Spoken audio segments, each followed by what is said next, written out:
सच है तो दिखेगा।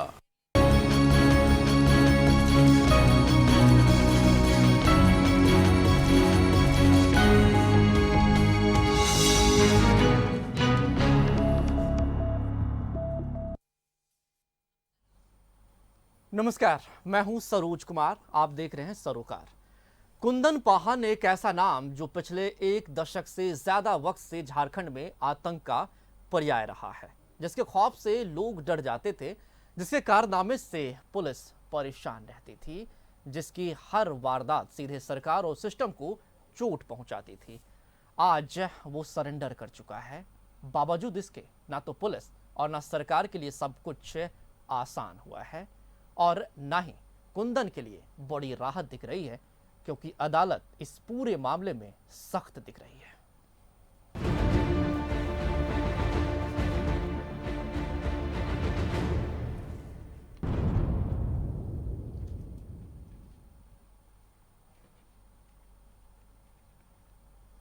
खूंखार कुंदन पाहन के सरेंडर के तरीके और पुलिस की उसे हीरो बनाकर पेश करने की शैली के खिलाफ न्यूज़ 11 लगातार खबर चला रहा है, और इस मुहिम को तब और बल मिला जब झारखंड हाई कोर्ट ने इस मामले में संज्ञान लेते हुए सरकार से जवाब मांगा, सरेंडर की राशि जब्त करने को कहा। इस मामले में आज कोर्ट में सुनवाई भी हुई है, जहां पर इस मुहिम में अब वकील भी शामिल होते दिख रहे हैं, क्योंकि वकीलों ने तय कर लिया है कि वे आने वाले दिनों में कुंदन पाहन का कोई भी केस नहीं लड़ेंगे। जब से खूंखार नक्सली कुंदन पाहन के आत्मसमर्पण की खबरें आई, तब से पूरे झारखंड के आम आवाम की नजरें उससे जुड़ी पल पल की अपडेट्स पर लगी रहीं। और जैसे ही रविवार को रांची स्थित डीआईजी दफ्तर में उसने सरेंडर किया, मीडिया की वो हेडलाइन बन गया। तमाम जगहों पर पुलिस की कार्यशैली और सरकार की सरेंडर पॉलिसी पर सवाल उठने लगे। सरकार की किरकिरी से नाराज सीएम रघुवर दास ने भले ही इसका बचाव किया, लेकिन अगले रोज उच्च न्यायालय ने सरेंडर के तौर तरीकों पर सवाल उठाते हुए इस पर स्वतः संज्ञान लिया और सरकार को कटघरे में ला दिया। हाई कोर्ट की आपत्ति के बाद मंगलवार को सरकार ने कोर्ट में इस मसले पर अपना पक्ष रखा। सरकार की ओर से पक्ष रखते हुए महाधिवक्ता ने कोर्ट से जवाब देने के लिए कुछ दिन की मोहलत मांगी है। अब गर्मी की छुट्टी के बाद इस अहम मामले पर सुनवाई होगी। वहीं मीडिया रिपोर्ट पर रोक लगाने की महाधिवक्ता की मांग को भी कोर्ट ने खारिज कर दी है। एडिशनल एडवोकेट जनरल जो स्टेट के बिहाफ में अपियर कर रहे थे, कोर्ट के ये आदेश देने के बाद कि इस केस में नोटिस दिया जाए स्टेट को, तो आदेश होने से पहले ही इन लोगों ने स्टेट के तरफ से ये ऑब्जेक्शन रखा कि नोटिस न किया जाए, हम लोग इंस्ट्रक्शंस लेके खुद ही अपेयर करके सारे अपने जवाब को फाइल कर देंगे। ये मैटर गर्मी छुट्टी के बाद लिस्ट करने का ऑर्डर किया गया है, उस बीच में सरकार के तरफ से जवाब दाखिल की जाएगी। इस बीच रांची बार एसोसिएशन ने बैठक कर एक महत्वपूर्ण फैसला लिया है कि कोई भी एडवोकेट कोर्ट में कुंदन पाहन का केस नहीं लड़ेगा। साथ ही एसोसिएशन ने कहा कि कुंदन समेत जितने भी बड़े नक्सलियों का आत्मसमर्पण कराया गया है, उनकी सीबीआई जांच कराने के लिए कोर्ट में हस्तक्षेप याचिका दायर की जाएगी। के बाद ये एक रेजोल्यूशन भी पास किया गया कि कुंदन पाहन के तरफ से अगर कोई भी अधिवक्ता यहाँ पे अपियर होता है तो उसको नहीं होने दिया जाएगा, और हम लोग कोशिश करेंगे कि हम लोगों के बाहर से उनके पक्ष में कोई यहाँ अधिवक्ता पैरवी नहीं करे। जो झारखंड पुलिस कुंदन पाहन को सरेंडर कराते वक्त मुस्कुराते हुए तस्वीरें खिंचा रही थी और ये जताने की कोशिश कर रही थी कि उसने बड़ी कामयाबी हासिल की है, अब चेहरे की रंगत उड़ने लगी है। और जो राज्य सरकार अपनी सरेंडर पॉलिसी पर इतरा रही थी, आज कोर्ट में सफाई देने के लिए मोहलत मांग रही है। एक बात तो साफ है कि सरेंडर करने के बाद कुंदन पाहन की मुश्किलें खत्म नहीं हुई है, बल्कि कानूनी पचड़ों में फंसने की शुरुआत हुई है। विनीत उपाध्याय, न्यूज़ 11, रांची। तो आपने रिपोर्ट देखी है। सरोकार में आज हम इसी पर बात कर रहे हैं कि रंग लाई मुहिम, जिस मुहिम को हम आगे बढ़ा रहे थे, उसमें झारखंड हाईकोर्ट ने जिस तरीके से अब संज्ञान लिया है। लगता है कि सरकार और पुलिस प्रशासन के लिए आने वाले दिनों में परेशानी बढ़ने वाली है। फिलहाल हमारे साथ संजय विद्रोही जी महासचिव हैं, IDBA के, जुड़े हुए हैं। संजय जी, आपका बहुत स्वागत है।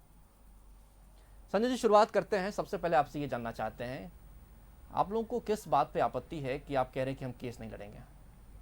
ऐसा है कि जिस आदमी का सरेंडर सरकार के द्वारा किया गया है, ये कहते हुए कि हमने पॉलिसी लाया है सरेंडर का और सरेंडर के पॉलिसी के तहत इनका सरेंडर करवाया गया है और इनको मुआवजे की, माने इनको इनाम की राशि, मुआवजा नहीं कहा जाए, इनको इनाम की राशि 25 लाख रुपया बड़े चाव से, बड़े दिखाते हुए इन्होंने फोटो खिंचवाते हुए सबके सामने प्रस्तुत किया।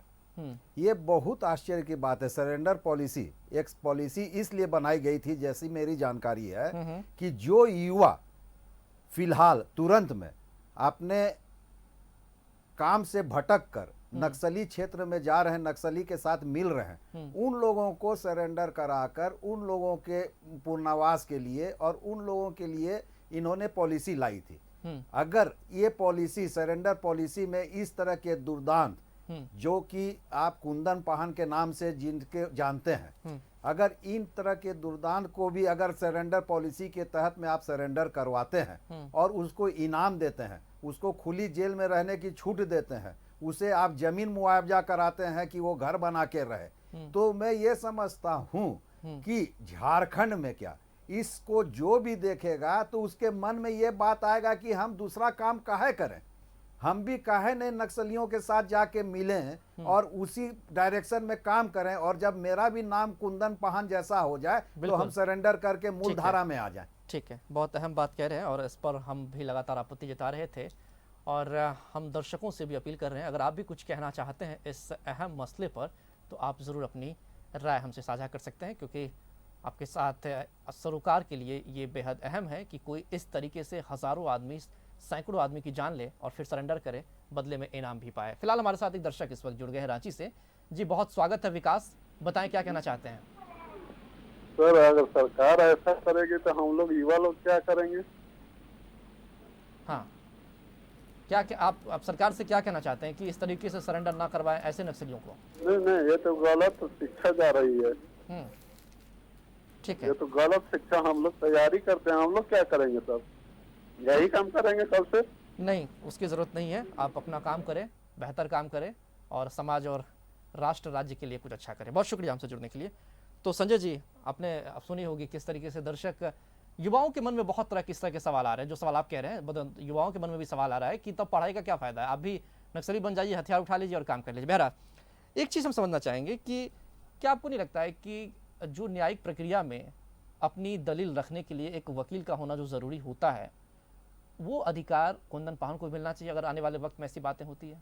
नहीं, कुंदन पाहन को वो अधिकार मेरे हिसाब से मिलना चाहिए, लेकिन जिस तरीके का इन्होंने जुल्म किया है, जिस तरीके का इन्होंने सोसाइटी में ये आतंक मचा के रखा हुआ है, आपको ये आश्चर्य होगा जान के, आज जब सभा की जा रही थी, अच्छा। उस सभा में जो मौकिल आए हुए थे, उस मौकिल को जब उन्होंने देखा कि ये सभा हो रही है और इसलिए सभा हो रही है कि कुंदन पाहन का जो सरेंडर पॉलिसी के तहत में सरकार के द्वारा जो सरेंडर करवाया गया है और जिस तरीके से उसको हीरो बनाया गया है, वो गलत है। वो आके मंच में रोने लगा और बोला कि सर, मैं भी आप अपनी आत्मबीती सुनाना चाहता हूं। और उन्होंने सुनाया, वो लातेहार का आदमी था। उन्होंने कहा कि सर, यही नक्सली मेरे परिवार के 5 सदस्यों को मार दिया और उस 5 सदस्यों को जिनकी मृत्यु हुई है नक्सलियों के द्वारा, उनको मुआवजा आज तक 1 रुपया नहीं मिला। और ये एक नक्सली जिसको कि मारने के क्रम में कितने जनों को मार दिया, उसको आज 25 लाख का मुआवजा दिया जा रहा है। बहुत सही है कि जिसको मारा गया उसके परिवार को बहुत कम रकम, और जो सरेंडर किया है, जिसने हत्या की है, उसको इतना ज़्यादा रकम। बहरहाल, हमारे साथ दुमका से एक दर्शक जुड़ गए। जी, बहुत स्वागत है। नाम बताएं। जी, मेरा नाम है युवराज महतो। जी, अपनी बात कहिए आप। जी सर, बताया, हमको पूछना है कि इतने बड़े जो कुख्यात अपराधी है नक्सली कुंदन पाहन को सरेंडर कराया गया और उनको 15 लाख रुपया दिया गया। आज जिनका देहांत हुआ, जिनका जान ली गई, उनको 1 लाख रुपया दिया गया। ये कहाँ तक जायज है? और उसके बाद सर, हम लोग बेरोजगार, दुमका से एकदम बेरोजगार हैं। और हम लोग क्या करेंगे सर, इस तरह में तो हम लोग ही नीति का लाभ उठाएंगे सरकार का। हम लोग भी कोशिश करेंगे लाभ उठाने का कि नक्सली बन जाए, उसके बाद 10 दिन बाद सरेंडर करके 15 लाख रुपया ले ले। ठीक है, बहुत शुक्रिया हमसे जुड़ने के लिए। तो जैसा कि दर्शक की बात आपने सुनी है, साहब कह रहे हैं कि गलत मैसेज जा रहा है और इसी पर हम चर्चा भी कर रहे हैं और शायद यही वजह भी है कि कहीं ना कहीं हाई कोर्ट ने संज्ञान लिया है। इस पर लगातार हम चर्चा जारी रखेंगे। आप भी चाहे तो हमें फ़ोन करके इस चर्चा में भाग ले सकते हैं। फिलहाल एक छोटे से ब्रेक के लिए रुक रहे हैं।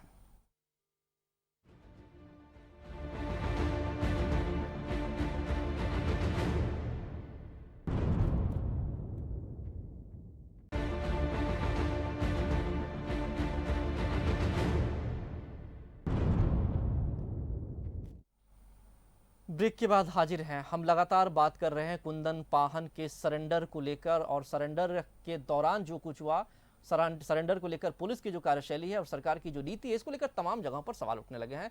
आम जन हो, वकील हो या फिर न्यायपालिका हो, सवाल उठ रहे हैं। हम भी लगातार ये सवाल उठा रहे हैं और जब से सरेंडर की बातें आई हैं तब से हम लगातार न्यूज़ 11 पर इस खबर को प्रमुखता से दिखा रहे हैं। संजय विद्रोही जी हमारे साथ जुड़े हुए महासचिव हैं RDBA के, जिन्होंने बताया है कि आज उनका एसोसिएशन ने ऐलान कर दिया है कि वो किसी भी हालत में इनके लिए पैरवी नहीं करेंगे कोर्ट के अंदर। संजय जी, एक बात बताइए कि हम ये समझना चाहेंगे कि लोगों के मन में कई तरह के सवाल हैं कि चलिए आप सरेंडर की राशि तो आपने उन्हें दे दी, ठीक है, लेकिन अभी वो हिरासत में है। यहाँ से कुंदन पाहन को जब सरेंडर करने के बाद कोई भी नक्सली हो, और कुंदन पाहन की बात करें चूंकि, यहाँ से उनको बाकी कैदियों के बनिस्पत क्या कुछ फायदा मिलेगा या क्या कुछ छूट मिलेगी? इन्होंने जैसा पॉलिसी में जो इन्होंने जिक्र किया है कि कुंदन पाहन को जो अरेस्ट करके इन्होंने सरेंडर करवा के जो रखा है अपने पास में, इन लोग इनको ओपन जेल में रखेंगे। अच्छा, ओपन जेल में इनको अपने परिवार के साथ मिलने की छूट रहेगी और ये जो है बाकी जो भी कार्य जो करते हैं जनरल पब्लिक वो कर सकते हैं। अच्छा, तो ये आश्चर्य की बात ना है।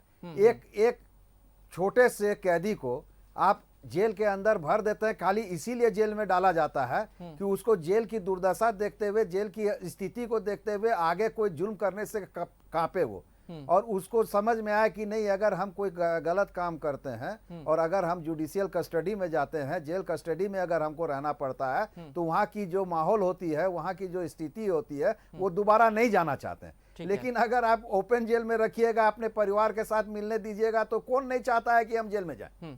अगर हमको पूरी प्रिविलेज मिलेगी बाहर की, तो हम काहे न जेल जाना चाहेंगे?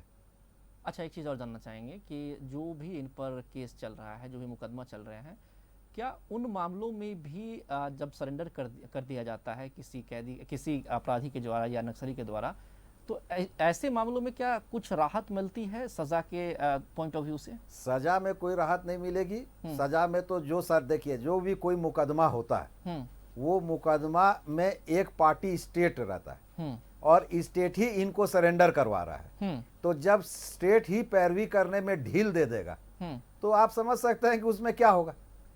मतलब तो क्या ये भी मुमकिन है क्या कि कुछ एक केस वापस भी लिया जा सकता है? अब नहीं, वापस करना तो मुमकिन नहीं है। वापस करने की जो प्रक्रिया है वो इतनी आसान नहीं होती है। हाँ।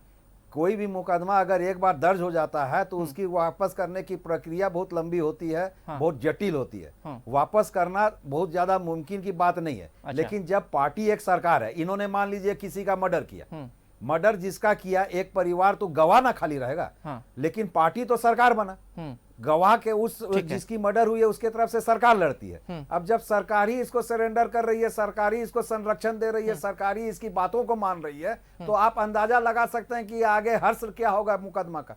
ठीक है, इस पर हम और बातचीत करेंगे। हमारे साथ फिलहाल एक दर्शक जो जुड़ गए हैं गुमला से। जी, नाम बताइए अपना। जी, प्रमोद कुमार जी, बहुत स्वागत, अपनी बात कहिए। जी नमस्कार सर जी, हम बोलना चाह रहे हैं सर कि कुंदन पाहन ऐसा एक नक्सली था कि पुलिस के नाक में दम करके रखा था। हाँ।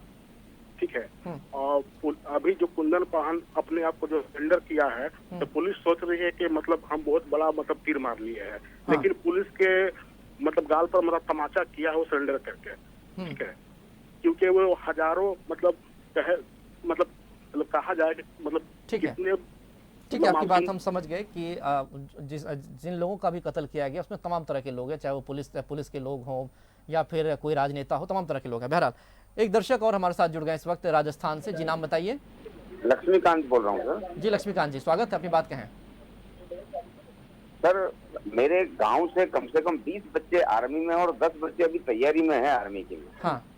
पर ये इनको देख के हमको बड़ी शर्मिंदगी महसूस होती है सर। इसको दिखा रहे हैं ना कुंदन को कि हाथ ऐसे कर रहा है, ऐसी शर्मिंदगी महसूस होती है हमको। बुरहान वानी को सहायता दी जाती है, इनके साथ ऐसा किया जाता है तो हमारे बच्चे क्या करेंगे सर? ठीक है, बहुत शुक्रिया हमसे जुड़ने के लिए, अपनी बात कहने के लिए। तो संजय जी, आपने लोगों की बातें सुनी। एक चीज़ तो है कि ज़बरदस्त लोगों में गुस्सा है, रोष है, और शायद इस बात को न्यायपालिका ने भी समझा है। मेरा ये कहना है कि आप इसी से अंदाजा लगाइए कि हमारे उच्च न्यायालय में जो मेरे महासचिव उच्च न्यायालय एडवोकेट एसोसिएशन के हेमंत जी हैं, उनकी मैं दाद देता हूं कि उन्होंने पेपर की कटिंग खाली जो आप लोगों के माध्यम से जो पेपर में और जो न्यूज में आया उसकी कटिंग को लेके उन्होंने कुछ नहीं किया। उन्होंने खाली चीफ जस्टिस के कोर्ट में और उस कटिंग को दिया और बोला कि सर इस कटिंग को देखिए और आप ये बताइए कि जो सरकार के द्वारा पॉलिसी में इसको लाई गई है ये ठीक है कि नहीं है। सरकार ने उस कटिंग को देखने के बाद स्वतः संज्ञान लेते हुए इस पे केस दर्ज किया और सरकार को नोटिस करने की कार्रवाई की।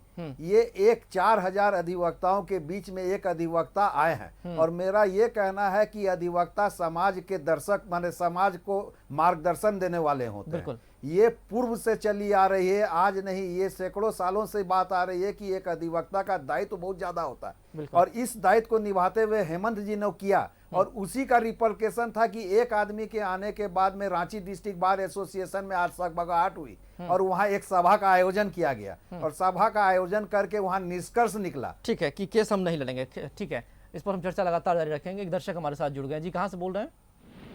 हेलो, कहाँ से बोल रहे हैं आप? हम रांची से बोल रहे हैं। नाम बताएं अपना। मनोज कुमार मेरा नाम होगा। ठीक है, अपनी बात कहिए। मैं पूछना चाहता हूं कि जब कुंदन पाहन को पकड़ी गई तो इतना फोटो खिंचवाने के लिए आईपीएस इतने आतुर क्यों हुए और ये फोटो खिंचवा करके क्या समाज में अपना मैसेज छोड़ना चाहते हैं? मैं ये जानना चाहता हूं कि आदमी अगर जो इनके माध्यम से इतने पुलिस अफसर पदाधिकारी उनका घर बर्बाद हुआ, इन्हीं को पैसा कम मिला और इनको 15 लाख रुपया का क्या इनाम दिया जा रहा है कि इन्होंने इतने दिन गलत ढंग से। ठीक है, आपकी बात हम समझ गए हैं और आप जो कहना चाहते हैं उसी चीज को लगातार हम जिक्र कर रहे हैं और यही लड़ाई अब कोर्ट तक पहुंची है और आने वाले दिनों में सरकार की ओर से जवाब दिया जाएगा कि क्या कुछ सरकार कहती है, जिसका इंतजार भी रहेगा और चर्चा भी हम लगातार इसी पर कर रहे हैं। फिलहाल एक छोटे से ब्रेक के लिए रुक रहे हैं।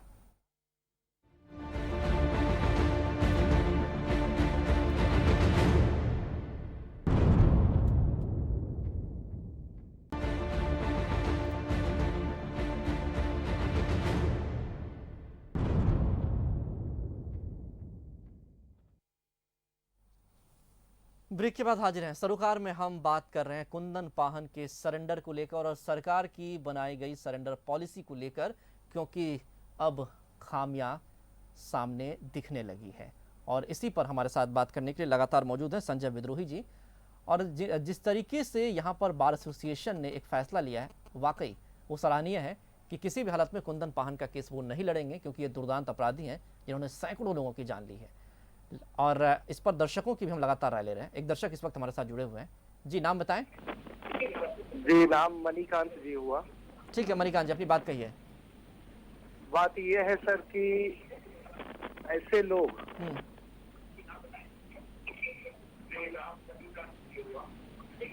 सर, वक्त की कमी है, कृपया टीवी का वॉल्यूम कम कर दें और अपनी बात जल्दी से कहें। ऐसे लोग शुरू में इसी तरह लॉन्च होते हैं, बाद में वो राजनीति में बिहार, झारखंड, उत्तर प्रदेश, हर जगह ऐसे लोग जिन पे बहुत सारी केसेस चल रही हैं, एक से एक बड़ी केसेस इस तरह की चल रही हैं, वो सभी लोग राजनीति में आ जाते हैं। ठीक है, इस बात की मंशा उन्होंने जता भी दी थी उसी दिन प्रेस कॉन्फ्रेंस के दौरान। उन्होंने कह दिया था कि वो राजनीति में आएंगे, लोगों की सेवा करेंगे। बहरहाल संजय विद्रोही जी, हम अब एक चीज आपसे समझना चाहेंगे इसको लेकर। अब लगातार सरेंडर पॉलिसी को लेकर सवाल उठ रहे हैं कि सरकार की सरेंडर पॉलिसी जो है, अब तक भले ही इसी सरेंडर पॉलिसी के तहत सरकार लगातार अपनी पीठ थपथपा रही थी, पुलिस थपथपा रही थी कि हमने बहुत ज़्यादा संख्या में नक्सलियों का सरेंडर करवा दिया वगैरह वगैरह, लेकिन अब जब कुंदन पाहन ने आत्मसमर्पण कर दिया है तो अब लगातार सरेंडर पॉलिसी को लेकर सवाल उठ रहे हैं। आपने भी सरेंडर पॉलिसी का अध्ययन किया होगा, क्या लगता है कि इस तरह के प्रावधान उसमें है क्या कि किसी को भी आप सरेंडर करवाते हैं और उसको आप रकम दे देते हैं जितना चाहे? सरेंडर पॉलिसी में इन लोग क्या प्रावधान किए हुए हैं कहना बहुत मुश्किल है कि इन लोग अमेंडमेंट करते रहते हैं, कब अमेंडमेंट कर देते हैं किसी को जानकारी होती नहीं है। अभी जैसा जानकारी प्राप्त हुआ है कि सेंट्रल कमेटी, अगर नक्सलाइट का कोई सेंट्रल कमेटी है, अगर उसका कोई आदमी सरेंडर करता है तो उसको इन लोग 1 करोड़ रुपया मुआवजा देंगे। ये तो बहुत हास्यास्पद बात है ना कि अगर आप जितने ऊंचे आतंकवादी हैं, जितने बड़े नक्सलाइट हैं, आपको राशि जो है उतनी ऊंची दी जाएगी, उतनी ज़्यादा दी जाएगी। और ये जो सरेंडर पॉलिसी जो आई थी पहले, जो इसलिए सरेंडर पॉलिसी का लाने का जरूरत पड़ा था कि जो युवा वर्तमान में भटक के उधर जा रहे हैं वैसे युवाओं को हम लोग वापस लाएं और वापस ला के उन लोगों को हम लोग रोजगार दें और रोजगार देने के बाद उन लोग उधर नहीं जाएं। इसलिए ये सरेंडर पॉलिसी लाने की बात हुई थी और लाया भी गया था। लेकिन इसमें भी सरकार के अधिकारियों के द्वारा वैसे आदमियों को सरेंडर करवाया गया जो आतंकवादी नहीं थे और उनको नौकरी देने का काम किया गया, जिसमें कि अभी जांच चल रही है। तो ये सरेंडर पॉलिसी ही एकदम इन लोगों की, अगर इस तरह के आतंकवादियों को, इस तरह के नक्सलाइट को सरेंडर पॉलिसी के तहत में अगर आप इज्जत देते हैं तो फिर आप मेरा ये सरेंडर पॉलिसी में इनको पूर्ण विचार करना चाहिए और इस पूर्ण विचार करके इस तरह के पॉलिसी को इन लोगों को खारिज करके एक नई पॉलिसी बनाना चाहिए, जिससे कि युवाओं में, जिससे कि जनमानस में एक अच्छा मैसेज जाए और ये लगे कि नहीं, जो सरेंडर पॉलिसी सरकार ला रही है वो अच्छे के लिए ला रही है, किसी को खराब करने के लिए नहीं ला रही है, युवाओं को भ्रमित करने के लिए नहीं ला रही है। ठीक है, अब जब ये मामला कोर्ट तक पहुंच चुका है, इस बार वकीलों ने ही ये पहल की है और इस मामले को उन्होंने ले गया है कोर्ट तक। अब एक बात बताइए कि कोर्ट में अब यहाँ से क्या कुछ हो सकता है जिसकी संभावना पर हम बात कर सकते हैं? जैसे कोर्ट ने, झारखंड उच्च न्यायालय ने स्वतः संज्ञान लेते हुए इस केस को रजिस्टर्ड किया है जी। और रजिस्टर्ड करने के बाद उन्होंने सरकार को, झारखंड सरकार को जवाब दाखिल करने के लिए बोला। आज इसकी सुनवाई झारखंड हाई कोर्ट में थी जी। लेकिन ये बहुत ही हास्यास्पद रहा कि सरकार के द्वारा ये बोला गया कि ये पब्लिक इंटरेस्ट लिटिगेशन नहीं है, ये प्रोपेगेंडा इंटरेस्ट लिटिगेशन है, ये जो है आदमी का अपना प्रचार करने का है, जिसमें कि हेमंत जी जो हमारे हैं उन्होंने काफी विरोध भी किया और उन्होंने बोला कि हमने कोई PIL नहीं किया है, PIL हमने तो खाली जिक्र किया और पेपर की कटिंग दिखाई। ठीक है, कोर्ट ने स्वतः संज्ञान लिया है और कोर्ट को लगा कि इस बात में कोई बात है, तब उन्होंने इसका केस रजिस्टर्ड किया है और उन्होंने सरकार को जवाब देने के लिए समय दिया है और गर्मी के छुट्टी के उपरांत इसका समय निर्धारित किया गया है और सरकार इसमें जवाब दाखिल करेगी और उसके उपरांत जो कोर्ट को समझ में आएगा, कोर्ट के सामने बात आएगी, ठीक है, तो उसमें डिस्कस। वक्त की कमी है, बहुत संक्षेप में जानना चाहेंगे क्या चाहते हैं अब आप लोग इस मामले में? हम लोग एक मत होके ये बात चाहे, हमारे आज डिस्ट्रिक्ट बार एसोसिएशन में जो सभा हुई ये बात स्पष्ट होके आई है कि इस तरह के आतंकियों को, इस तरह के नक्सलाइटों को अगर सरकार प्रश्रय देती है तो इसका एक जनमानस पे बहुत बुरा असर पड़ेगा, युवाओं पे बहुत बुरा असर पड़ेगा और हम लोग ये हस्तक्षेप याचिका दायर करके माने झारखंड हाईकोर्ट में भी ये बात बोलेंगे, ये चीफ जस्टिस के सामने में कि सर इस जो आपने ये जो रीट फाइल, ये जो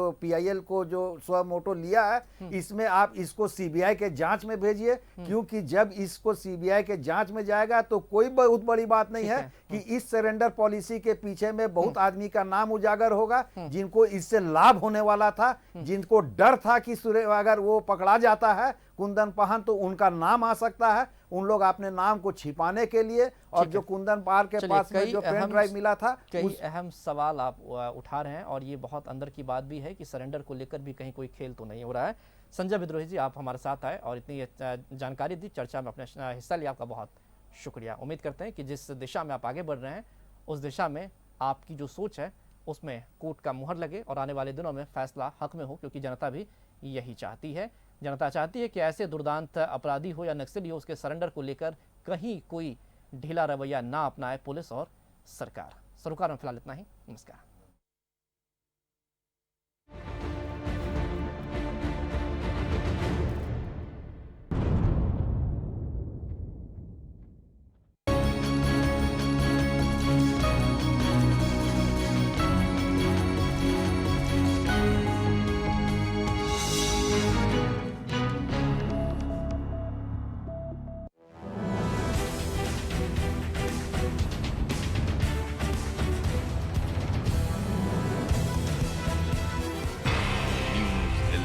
सच है तो दिखेगा।